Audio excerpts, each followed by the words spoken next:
रानू चिड़िया अपने बेटे कुकू के साथ घर के सामने बैठी हुई थी। तभी वहाँ पर एक कौवी आती है। वो अपना फटा पुराना बैग एक जगह पर रखकर चिड़िया से कहती है, चिड़िया, मैं सागर वाले जंगल से आई हूँ और यहाँ साथ वाले पेड़ पर अपना घर बनाना चाहती हूँ। चिड़िया बहन, क्या तुम्हें कोई एतराज़ तो नहीं है? नहीं नहीं कौवी बहन, मुझे कोई एतराज़ नहीं है। वैसे भी मेरा कोई भी पड़ोसी नहीं है। आप तो मेरी पड़ोसन बन जाएंगी।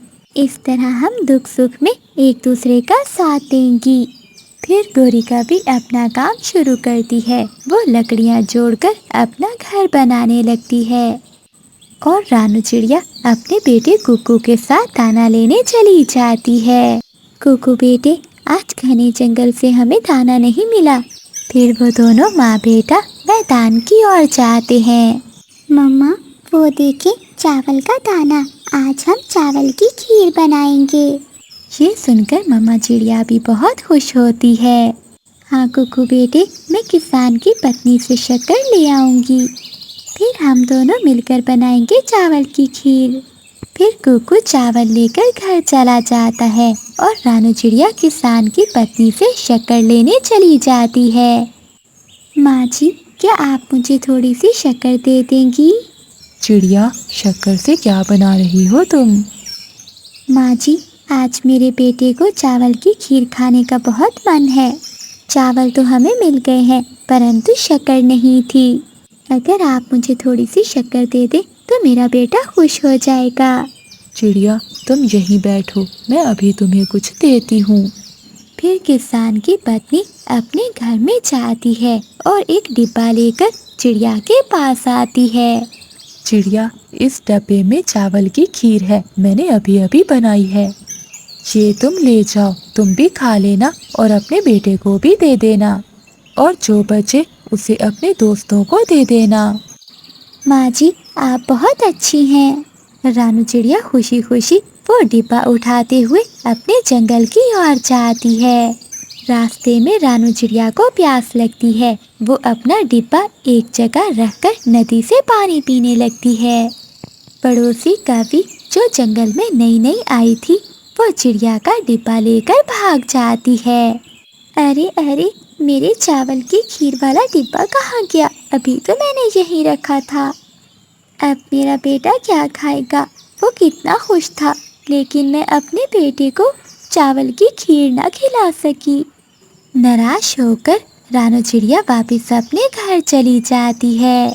गौरी कौवी का घर भी बन चुका था। वो घर में जाकर अंदर से कुंडी लगा लेती है। गौरी कौवी अपने घर में बैठकर चुराई हुई चावल की खीर खाने लगती है।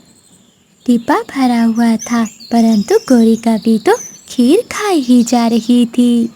मम्मा, क्या शक्कर मिल गई? क्या बताऊं कुकू बेटे, किसान की पत्नी ने मुझे डिब्बा भरकर खीर दी थी, लेकिन रास्ते में किसी ने वो डिब्बा चुरा लिया। मम्मा, आप चिंता ना करें, मैं दाना खा लूँगा। मेरा कुकू बेटा बहुत अच्छा है, मुझे ज़रा भी तंग नहीं करता। उधर गौरी कौवी रानू चिड़िया और उसके बेटे की मीठी खीर मज़े मज़े से खा रही थी। अब तो खा खा कर गौरी कौवी का पेट फूल जाता है, परंतु गौरी कौवी वो डिब्बा खाली करके ही छोड़ती है। रात हो जाती है। रानू चिड़िया और उसका बेटा बातें करते करते सो जाते हैं। आधी रात को उन्हें आवाज़ सुनाई देती है। मुझे बचाओ, मुझे बचाओ, कोई मेरी मदद करो। चिड़िया, चिड़िया बहन, अपनी नई पड़ोसन की मदद करो। मामा चिड़िया जल्दी से उठती है। अरे कुकू बेटा, ये तो पड़ोसी कौवी रो रही है, हमें उसकी मदद करनी चाहिए। फिर रानू चिड़िया अपने घर से निकलती है और पड़ोसन गौरी कौवी के घर जाती है। गौरी बहन, दरवाज़ा खोलो, दरवाज़ा तो बंद है। चिड़िया बहन, मैं नहीं उठ सकती, तुम खिड़की के रास्ते से अंदर आ जाओ, नहीं तो मेरा पेट फट जाएगा। फिर रानू चिड़िया खिड़की से गौरी कौवी के घर जाती है। गौरी कौवी के पास चावल की खीर का खाली डिब्बा पड़ा हुआ था। ये देखकर चिड़िया को समझने में जरा भी देर नहीं लगती कि गोरी के पेट में दर्द क्यों है। चोर कवि, वो मीठी खीर तुमने ही चुराई थी, मैंने ये डिब्बा देख लिया है। चिड़िया बहन, इससे तो मैं भूखी ही अच्छी थी। ज्यादा खीर खाने से मेरे पेट में दर्द हो रहा है। चिड़िया बहन, मुझे बचा लो, मेरी मदद करो। गोरी, तुम बहुत बुरी हो, तुम लालची हो, तुम मेरी लालची पड़ोसन हो, लेकिन मैं फिर भी तुम्हारी मदद करूंगी। रानू चिड़िया आधी रात को चील डॉक्टर के घर जाती है। चील दी, मेरी पड़ोसन कवि ने बहुत ज्यादा मीठी खीर खा ली है, अब उसके पेट में बहुत दर्द हो रहा है। चिड़िया, तुम ये दवा ले जाओ, ये दवा पीने से कवि के पेट का दर्द ठीक हो जाएगा। रानू चिड़िया जल्दी जल्दी वापस जाती है और दवा के 2 कतरे गोरी कवि को देती है। थोड़ी देर बाद गोरी के पेट का दर्द ठीक हो जाता है। चिड़िया बहन, मैंने अपना एतबार खोया, मगर तुमने अच्छा दिखाकर मेरा दिल जीत लिया। मुझे माफ कर दो, मैं वादा करती हूँ आज के बाद मैं एक अच्छी कवि बन जाऊंगी। गोरी, मेरी नई पड़ोसन, अगर तुम मेरी मीठी खीर चोरी ना करती तो मैं तुम्हें फिर भी देती। फिर रानू चिड़िया अपने घर चली जाती है। मामा, गोरी आंटी के पेट में दर्द क्यों था? क्योंकि कुकू, उस गोरी कवि ने ही हमारी खीर चुरा कर खाई थी, अब उसकी दवा मुझे ही ला कर देनी पड़ी। ये सुनकर कुकू हंसने लगता है। गोरी कवि और कालू कौवा अपने घोंसले में सोए हुए थे कि दरवाजे पर दस्तक होती है। गोरी कवि दरवाजा खोलती है तो बाहर एक साधु पक्षी खड़ा था। बेटी, मैं भूखा हूँ, मुझे कुछ खाने को दे दो। अरे, सुबह सुबह तुझे कोई और काम नहीं है, आ गया है मांगने। मेरे पास पहले ही थोड़ा सा दाना है, अगर वो तुझे दे दिया तो मैं क्या खाऊंगी। चल भाग यहाँ से। वो साधु पक्षी निराश होकर वहाँ से चला जाता है। गोरी कवि के पड़ोस में रानू चिड़िया अपनी बेटी गुड़िया के साथ रहती थी। फिर साधु पक्षी चिड़िया के दरवाजे पर दस्तक देता है। रानू चिड़िया दरवाजा खोलती है। बेटी, मैं भूखा हूँ, मुझे कुछ खाने के लिए दे दो। ये सुनकर मामा चिड़िया सोच में पड़ जाती है। कोई बात नहीं बेटी, अगर कुछ नहीं है तो मैं चला जाता हूँ। नहीं नहीं, रुकिए, मैं आपको दाना देती हूँ। मम्मा, अगर आप ये दाना साधु पक्षी को दे देंगी तो हम क्या खाएंगे? गुड़िया, दरवाजे पर आए सवाली को खाली नहीं मोड़ते, हमें ऊपर वाला और दाना दे देगा। ऐसा कहते हुए रानू चिड़िया वो दाना साधु पक्षी को दे देती है। जुग जुग जियो बेटी, तुमने मेरी भूख मिटाई, ऊपर वाला तुम्हारी भी भूख मिटाएगा। उस रात मामा चिड़िया और उसकी बेटी गुड़िया दोनों भूखी ही सो जाती हैं। दूसरी सुबह मामा चिड़िया जंगल से लकड़ियाँ काटने जाने वाली थी कि तभी गोरी कवि वहाँ आती है। गोरी कवि बहुत लालची और दुष्ट कवि थी। चिड़िया, आज मैं भी तुम्हारे साथ लकड़ियाँ काटने चलूंगी। गोरी, तुम वहाँ जाकर काम तो करती नहीं हो, उल्टा मुझे तंग ही करती हो। नहीं नहीं चिड़िया, मैंने सोच लिया है, कालू तो कोई काम नहीं करता, अब मैं ही मेहनत करूंगी और मेहनत करके जंगल की सबसे अमीर कवि बनूंगी। फिर रानू चिड़िया गोरी कवि को अपने साथ ले जाती है। जंगल में जाते ही गोरी कवि को नींद आने लगती है। चिड़िया बहन, तुम लकड़ियाँ काट लो, जब कट जाए तो मुझे बता देना, मैं आकर इकट्ठी कर दूंगी। गोरी, मैंने कहा था ना कि तुम भी कालू की तरह आलसी और निकम्मी हो। फिर रानू चिड़िया अपने काम में लग जाती है और गोरी कवि सो जाती है। चिड़िया लकड़ियाँ काट ही रही थी कि तभी वहाँ वही साधु पक्षी आ जाता है। चिड़िया बेटी, कल तुमने मेरी मदद की तो आज मैं भी तुम्हारी मदद करना चाहता हूँ। वो कैसे साधु बाबा? चिड़िया, वो सामने बड़े पेड़ के पीछे एक पेड़ है, तुम जाकर उस पेड़ से एक फल तोड़ सकती हो, वो फल तुम्हारे बहुत काम आएगा। साधु पक्षी ये कहकर वहाँ से चला जाता है और रानू चिड़िया उस साधु पक्षी के बताए हुए पेड़ की ओर चली जाती है। चिड़िया के सामने एक अनार का पेड़ था जिसके ऊपर सोने के अनार लगे हुए थे। ये देखकर चिड़िया हैरान हो जाती है। अरे, ये तो सोने के अनार का पेड़ है। साधु बाबा ने सच में मेरी मदद की है। फिर रानू चिड़िया उस पेड़ से एक सोने का अनार तोड़ती है। मेरे लिए तो ये एक ही अनार बहुत है। मेरी जिंदगी अच्छे से गुजर जाएगी। रानू चिड़िया वो सोने का अनार तोड़कर वापस आती है तो गौरी कवि अभी तक सो रही थी। रानू चिड़िया गौरी कवि को आवाज देती है, गौरी, ओए गौरी, उठो, देखो मुझे सोने का अनार मिला है। जाओ, तुम भी उस पेड़ से सोने का अनार तोड़ लो। चिड़िया की ये बात सुनकर गौरी कवि तुरंत उठ जाती है। कहाँ कहाँ चिड़िया? वो सामने बड़े पेड़ के पीछे।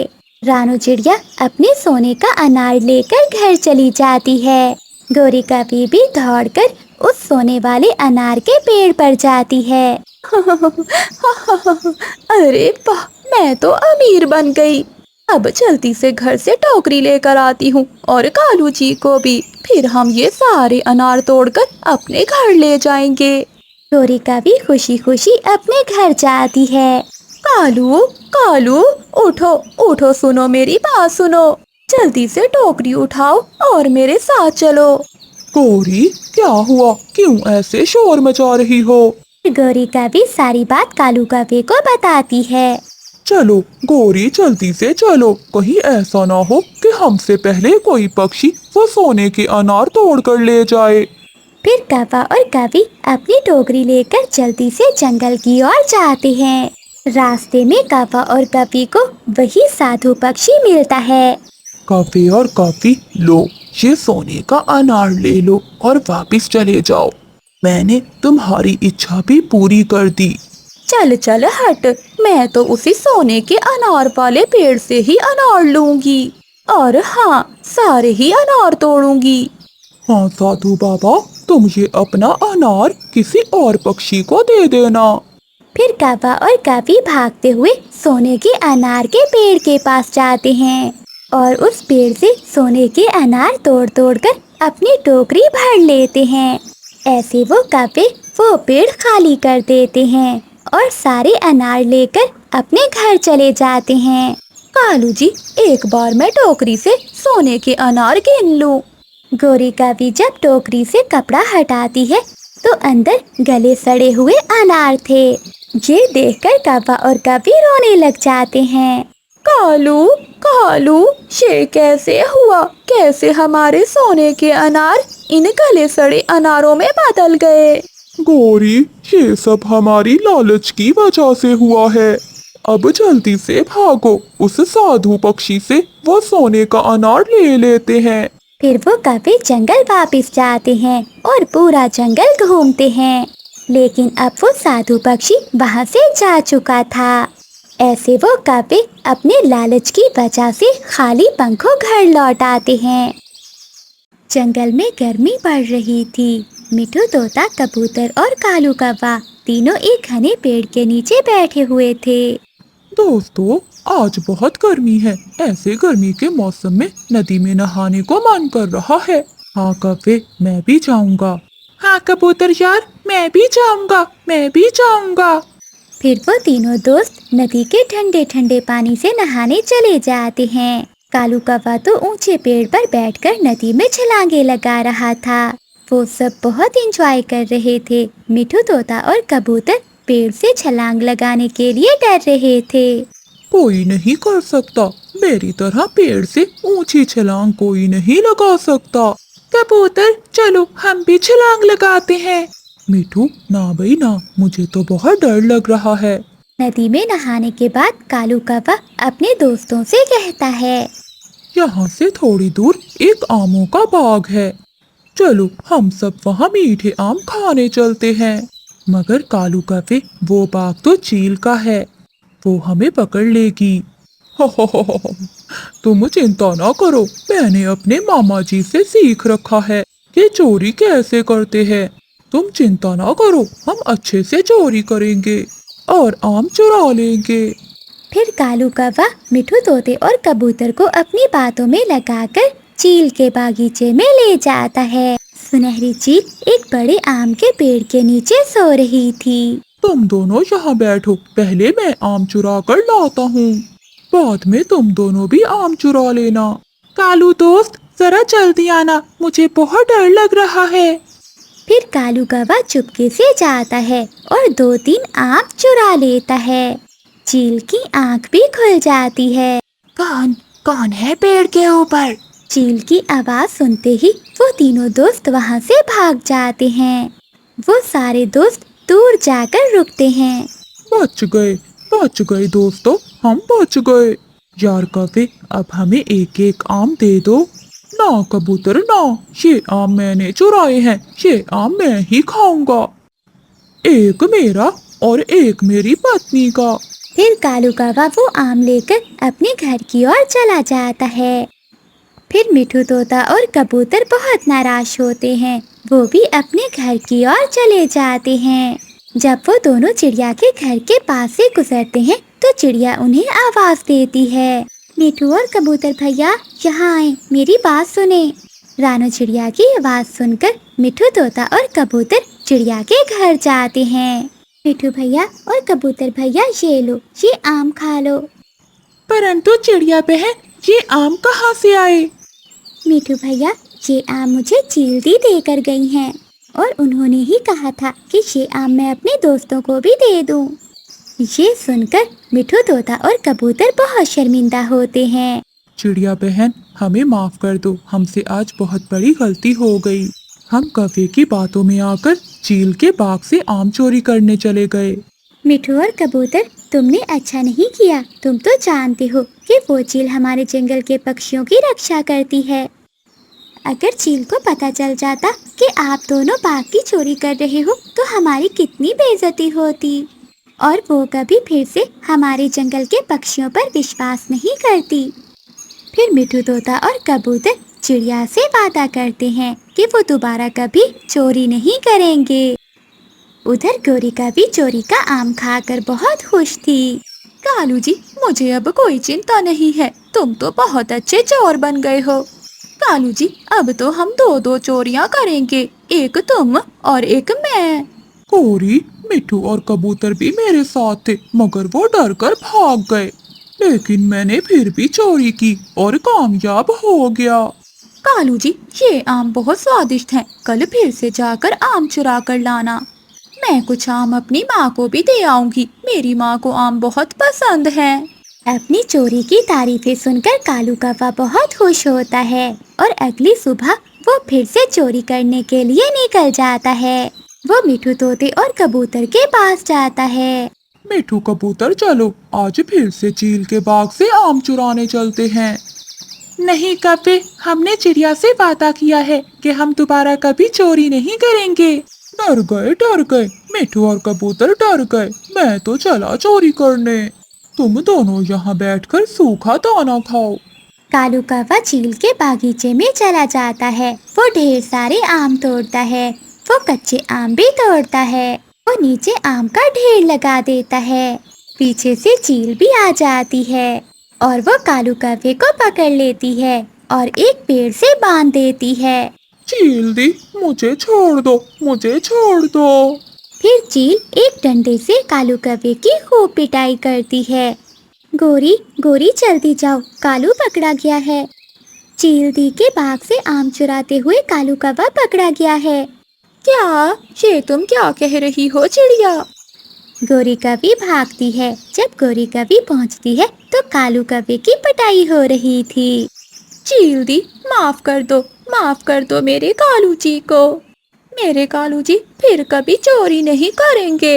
हाँ चील दी, मुझे माफ कर दो, मैं भूल के भी यहाँ नहीं आऊँगा। फिर चील कालू कौवे को छोड़ देती है। तुम दोनों सुन लो, अगर मुझे दोबारा यहाँ दिखाई दिए तो मैं तुम दोनों को जान से मार दूंगी। फिर गोरी कभी कालू कौवे को लेकर वहाँ से उड़ जाती है। गोरी कभी को साड़ी लेने का बहुत शौक था। कई दिनों पैसे जमा करने के बाद गोरी कभी बाजार जाती है। तभी गोरी को रास्ते में रानू चिड़िया मिलती है। वो चिड़िया से कहती है, चिड़िया, आज मैं साड़ी लेने जा रही हूँ, शाम को देखने आ जाना, मैं पहन कर दिखाऊंगी तुम्हें। गोरी, लाल रंग में लेना, काले रंग पर लाल रंग बहुत सुंदर लगेगा। गोरी कभी थोड़ा आगे बढ़ती है। हरियाली, रुको रुको, मेरी बात सुनो। गोरी, मैं दाना लेने जा रही हूँ, जरा जल्दी बताओ क्या बात है। मैं बाजार जा रही हूँ, आज मैं अपने लिए लाल रंग की साड़ी लेने जा रही हूँ। नहीं नहीं गोरी, तू काली है, तुझ पे लाल रंग नहीं बल्कि हरा रंग बहुत जचेगा। मेरी मानो तो तुम लाल रंग की साड़ी लेने की बजाय हरे रंग की साड़ी लेना। गोरी कभी आगे बढ़ती है और वो जाते जाते सभी को बताती जाती है। आखिर वो बाजार में एक कपड़े की दुकान पर पहुंची जाती है। भाई साहब, ये ले पैसे और मुझे वो सामने वाली सुंदर लाल रंग की साड़ी दे दो। हो, ये साड़ी तो 500 में है, 300 में कोई नहीं देगा। ये साड़ी तुम्हें नहीं मिल सकती। ये सुनकर गोरी कभी नाराज हो जाती है। चाचा जी, 300 में दे दो ना, हम जैसे कुछ पक्षी गरीब भी तो होते हैं ना। नहीं नहीं, मैं पूरे 500 में ही दूंगा। आया बड़ा, 500 ही लूंगा, चल रख अपनी साड़ी अपने पास। फिर गोरी कभी दूसरी दुकान पर जाती है, मगर वहाँ भी बात नहीं बनती। उड़ते उड़ते गोरी कभी लंडे बाजार चली जाती है और वहाँ गोरी कभी को एक साड़ी पसंद आ जाती है। भाई जी, वो सामने वाली साड़ी कितने की है? वो साड़ी पूरे 300 की है।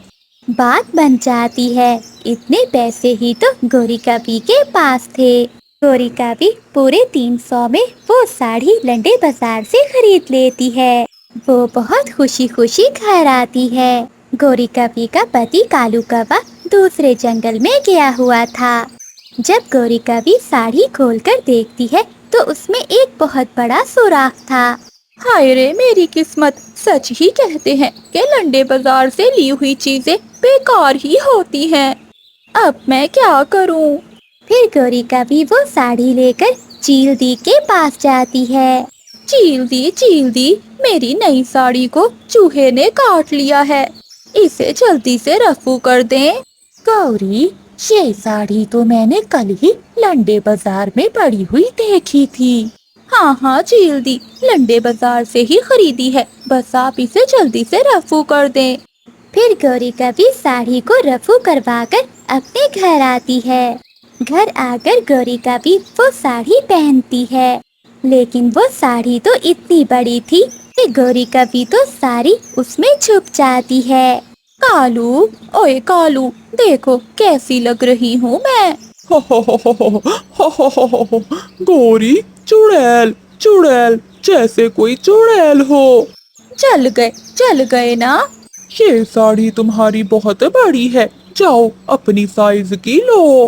कालू जी, लंडे बाजार से ली है और लंडे बाजार में साइज और फिटिंग नहीं देखी जाती। ये साड़ी जैसी भी हो मुझे तो बहुत पसंद है। दूसरे दिन गोरी कभी रानू चिड़िया के पास जाती है। चिड़िया बहन, जल्दी से मेरे घर आ जाओ, मैं तुम्हें अपनी साड़ी पहनकर दिखाती हूँ। ठीक है गोरी, मैं रात को आऊंगी। फिर गोरी कभी हरियाली तोती और लूसी कबूतरी के पास जाती है।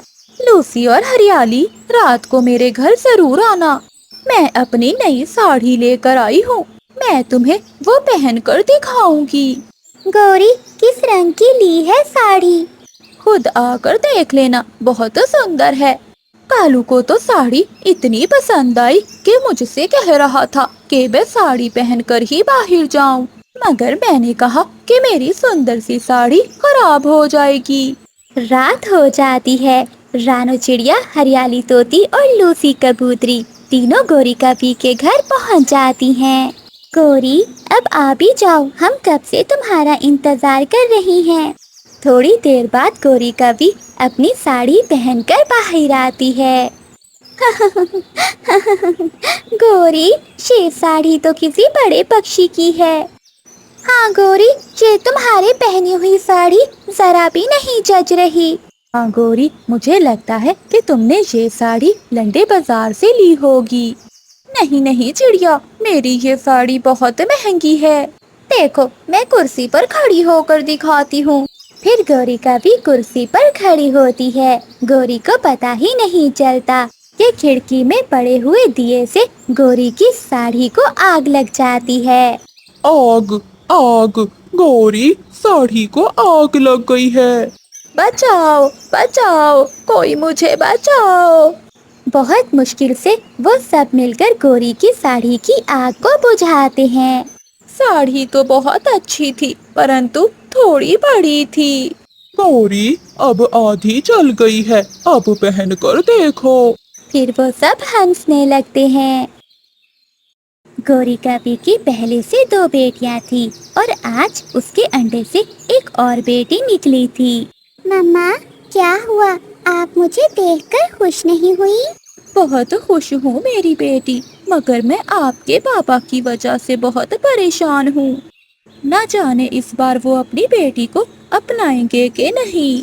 गौरी कवि का पति कालू कौवा काम से लौटकर आ रहा था। तभी उसकी पड़ोसन पिंकी कवि कालू के कान भरती है।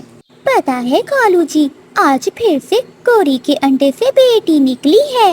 मैंने तो तुम्हें पहले ही कहा था कि निकाल दो उस काली कवि को।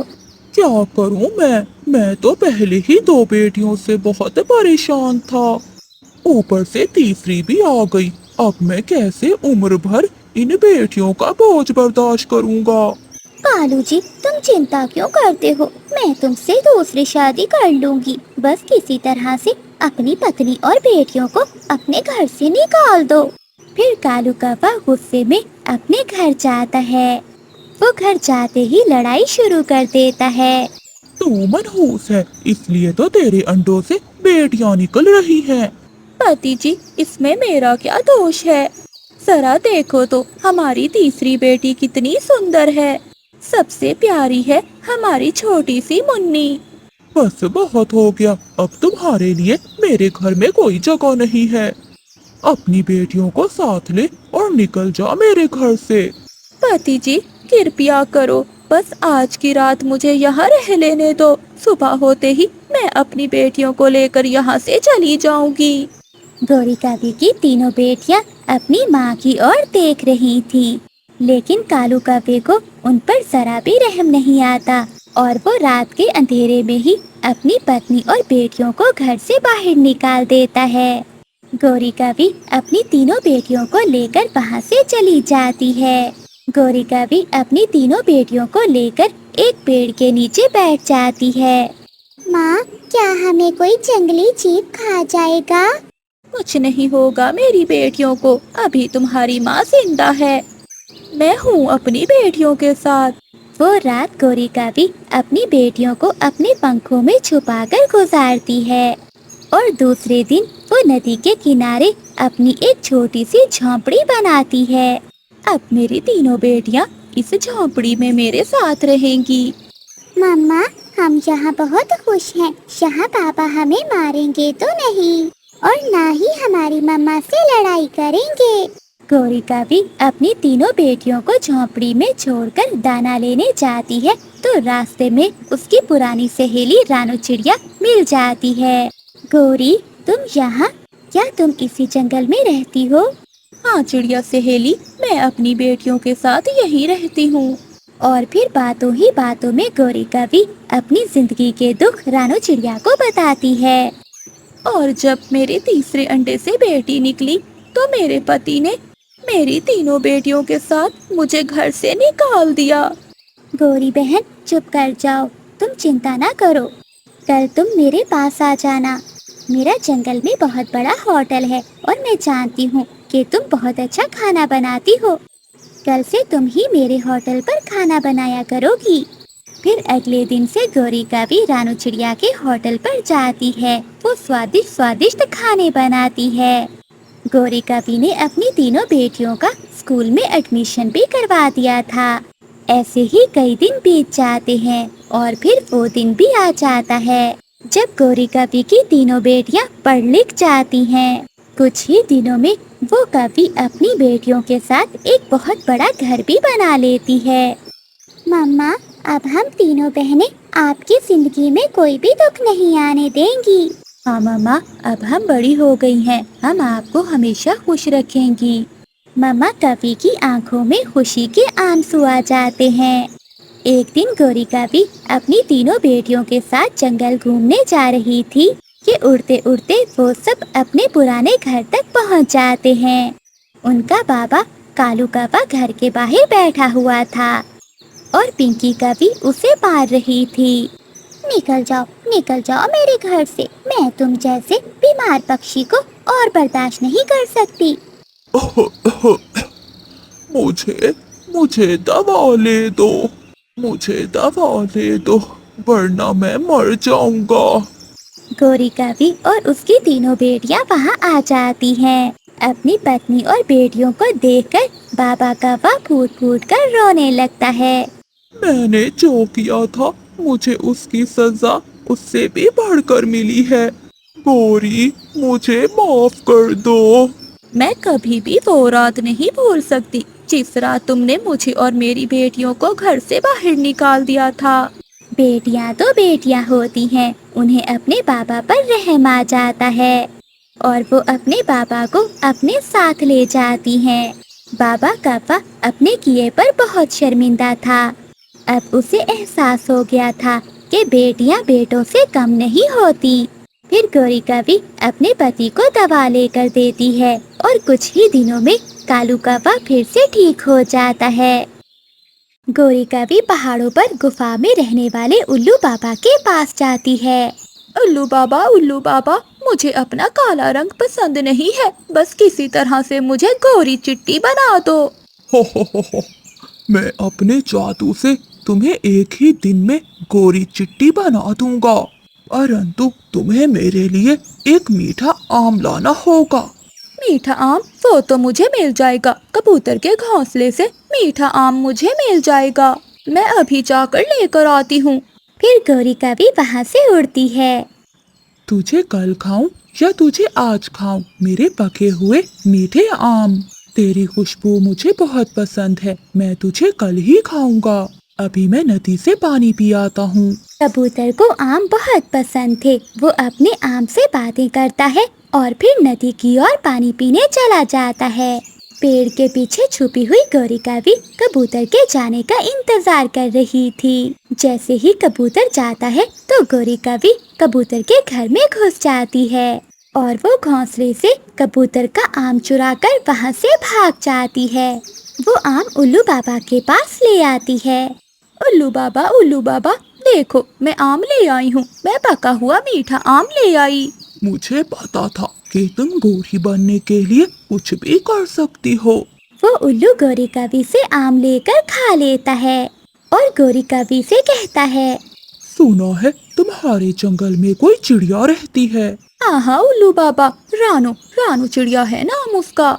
उसके पास एक सोने का हार है जो वो हमेशा अपने गले में पहन कर रखती है। अगर तुम वो सोने का हार ले आओ तो मैं तुम्हें गोरा चिट्टा कर दूंगा। उल्लू बाबा जी, ये काम तो बहुत मुश्किल है, लेकिन मैं करूंगी। लेकिन याद रखना, अगर मैं वो हार ले आई तो आप अपने जादू से मुझे गोरा चिट्टा बना देना। वो हार ले आओ, फिर देखना मेरा जादू कैसे असर करता है। गौरी कवि वहाँ से उड़ती है और वापस जंगल जाती है। गुड़िया बेटी, मैं दाना लेने जा रही हूँ। आप घर की कुंडी अंदर से अच्छे से लगा लेना और किसी को भी घर में ना आने देना। मामा चिड़िया जब घर से बाहर जाने लगती है तो गौरी कवि घर के बाहर आकर शोर मचाने लगती है। हाँ, लूट गई, मैं लूट गई, चिड़िया मैं लूट गई। चिड़िया घर से बाहर आती है। गौरी, क्या हुआ? ऐसे क्यों शोर मचा रही हो? चिड़िया, जंगल में चोर आ गया है। मैं जंगल से भोजन लेने गई हुई थी कि उस जालिम चोर ने मेरे सारे गहने चुरा लिए। हाँ। ये सुनकर रानू चिड़िया का ध्यान अपने गहनों की ओर जाता है। गौरी, मैं दाना लेने जा रही थी, अपना ये हार अपना घर में ही रख जाती हूँ। ऐसा ना हो कि वो चोर मेरा हार भी छीन ले। हाँ हाँ चिड़िया बहन, तुम ऐसा ही करो, अपना हार घर में ही रख जाओ। रानू चिड़िया घर वापस जाती है और अपना हार अलमारी में ही रख देती है। फिर रानू चिड़िया दाना लेने चली जाती है और गुड़िया अपने घर की अंदर से कुंडी लगा लेती है। गोरी कभी भी चिड़िया के साथ ही जा रही थी। आधे रास्ते में जाकर गोरी कभी बैठ जाती है। चिड़िया बहन तुम जाओ, मेरे पेट में दर्द हो रहा है, मैं तो वापस घर जा रही हूँ। ठीक है गोरी, परंतु मुझे तो दाना लेने जाना है। फिर रानू चिड़िया वहाँ से चली जाती है। अब मैं चिड़िया तेरा हार चुरा लूंगी और फिर बन जाऊंगी गोरी चिट्टी। गोरी कभी वहाँ से उड़ती है और वापस चिड़िया के दरवाजे पर आती है। गुड़िया गुड़िया दरवाजा खोलो, मुझे तुम्हारी मम्मा ने भेजा है। नहीं गोरी आंटी, मुझे मम्मा ने दरवाजा खोलने से मना किया हुआ है। गुड़िया मैं हूँ तुम्हारी गोरी आंटी, बात तो सुनो। लेकिन गुड़िया दरवाजा नहीं खोलती। गुड़िया की बच्ची, मैं भी रुकने वाली नहीं हूँ। फिर गौरी कभी चिड़िया की छत पर चढ़ जाती है और वो अपनी चोंच से छत को तोड़ने लगती है। गौरी आंटी बहुत बुरी है, न जाने जी अब क्या करने वाली है। आंटी ऐसा मत करे, हमारा घर ना तोड़े। गौरी कभी अपनी चोंच से छत में सुराख कर लेती है। गुड़िया भी बहुत तेज थी, वो जल्दी से चूल्हे पर पानी गर्म होने के लिए रख देती है। थोड़ी ही देर में पानी उबलने लगता है। गौरी कभी छत से नीचे छलांग लगाती है तो सीधे गरम गरम पानी में गिर जाती है। हाय मैं मर गई, मुझे बचाओ। गुड़िया हंसने लगती है। गौरी आंटी मैंने कहा था ना कि ऐसा ना करें। गौरी कभी के सारे पंख गिर जाते हैं, वो गंजी हो जाती है। वो किसी न किसी तरह गर्म पानी से निकलकर चलकर अपने घर पहुंच जाती है। गौरी, ये क्या हुआ? कालू जी, मैं तो उल्लू बाबा के पास चिट्ठी होने गई थी, लेकिन अब मैं ऐसी हो गई। हो, गौरी, बुरे काम की सजा भी मिलती है। अब तुम किसी को मुंह दिखाने लायक नहीं रही हो। फिर गौरी कभी अपने घर में छुप जाती है और रोती रहती है। बचाओ बचाओ, कोई मेरी मदद करो, मेरा पाँव झाड़ियों पे फंस गया है, कोई मेरी मदद करो। तेज बारिश में गौरी कभी ऐसे शोर मचा रही थी। थोड़ी ही दूर रानू चिड़िया अपने ठेले पर बैठी समोसे बना रही थी। अरे ये तो गौरी की आवाज़ है, वो ऐसे शोर क्यों मचा रही है? फिर रानू चिड़िया वहाँ से उड़ती है और वो गौरी कभी के पास जाती है। चिड़िया बहन, मेरा पाँव इन झाड़ियों में फंस गया है। गौरी, तुम इन झाड़ियों में करने क्या आई थी? मैं इन झाड़ियों से दाना ढूंढने आई थी, तभी मेरा पाँव फंस गया। जैसे ही रानू चिड़िया गौरी कभी को झाड़ियों से निकालने जाती है, कालू कौवा डाल से उड़ता है और वो चिड़िया के 2 समोसे चुरा लेता है और वहाँ से भाग जाता है। लो हो गया गौरी, निकल गया तुम्हारा पाँव, अब दोबारा से ना फंसा लेना। फिर रानू चिड़िया वापस अपने समोसों के ठेले पर चली जाती है। कालू जी, चिड़िया तो सच में मुझे झाड़ियों में फंसा देखकर बहुत परेशान हो गई थी। गौरी, चिड़िया भी तो पागल है, उसे तो ये मालूम ही नहीं था कि हम दोनों ने मिलकर चिड़िया के समोसे चुराने का प्लान बनाया था। हाँ कालू जी, ऐसे बारिश के मौसम में समोसे खाने का अपना ही मजा है। फिर वो दोनों कौवा और कभी मजे मजे से समोसे खाते हैं। उन कौवों का काम ही चोरी करके भोजन खाना था। वो दोनों कौवे समोसे खाकर अपने घर जाकर सो जाते हैं। अगली सुबह हो जाती है। आज मिठू तोता अपने लिए मीठा आम ढूंढ कर लाया था। वो अपने घोंसले में जाकर आम खाने ही वाला था कि तभी गौरी कभी वहाँ आ जाती है। मिठू मिठू, चिड़िया अपने पेड़ की डाल से नीचे गिर गई है, वो मरने वाली है। वो तुम्हें बुला रही है, उसने कोई जरूरी बात करनी है तुमसे। गौरी, ये तुम क्या कह रही हो? ऐसा नहीं हो सकता, चिड़िया हमें छोड़कर कभी नहीं जा सकती। मिठू भैया, समय नहीं है, बाद में रो लेना, पहले जाकर चिड़िया की बात सुन लो। मिठू तोता आम अपने घोंसले में ही छोड़कर चिड़िया की ओर चला जाता है और गौरी कभी आराम से मिठू तोते का आम चुराकर वहाँ से भाग जाती है। रानू चिड़िया अपने घर की मुरम्मत कर रही थी। चिड़िया बहन, क्या हुआ? तुम ठीक तो हो ना? मिठू भैया क्या हुआ? आप तो हर समय घबराए हुए ही आते हैं। मैं ठीक हूँ। भला मुझे क्या होना है? मैं तो अपने घर की मुरम्मत कर रही थी। फिर उस गौरी की बच्ची ने मुझसे झूठ क्यों बोला?